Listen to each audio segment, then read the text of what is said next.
Kia ora, ko Sharon Holt tōku ingoa. We're at Heketa Beach this morning, and I thought I'd do a little video here about some things that I've collected on the beach, some beach combing that I've done. And do a bit of a lesson about counting things. E hia ngā kōhatu manua. How many heartstones? E toru ngā kōhatu manua. E hia ngā kōhatu ko tingo tingo. How many spotted stones? Ko tahi te kōhatu ko tingo tingo.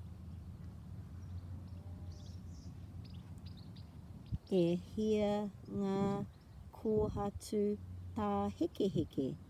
How many striped stones?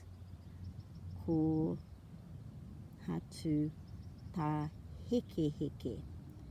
Ko tahi te kōhatu tā heke heke. E hia ngā kōhatu tapatoru.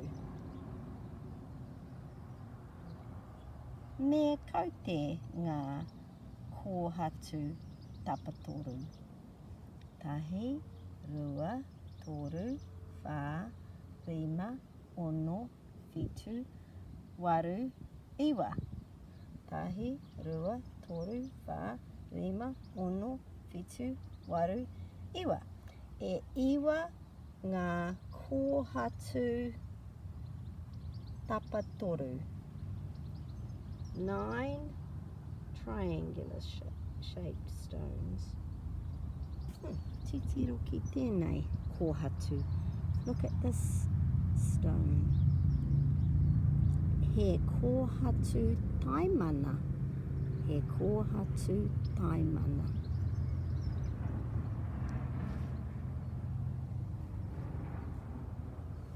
E toru ngā kōhatu tapawharite.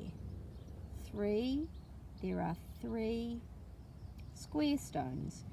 E toru ngā kōhatu tapawharite.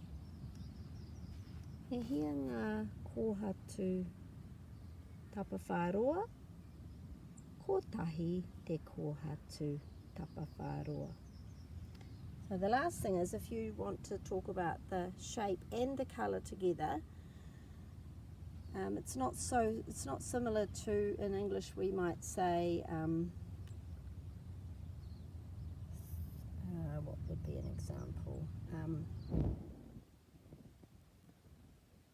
Grey stones. Oh, in English we might say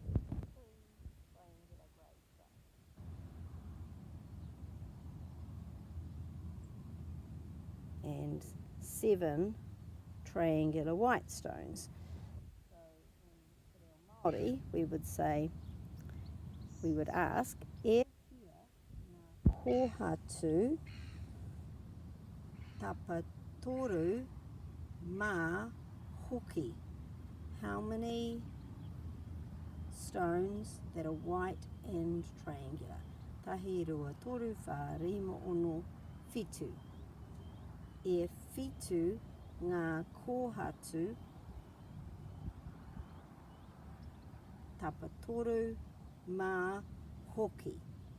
Okay, so tapatoru mā hoki, or the other way around, mā tapatoru hoki.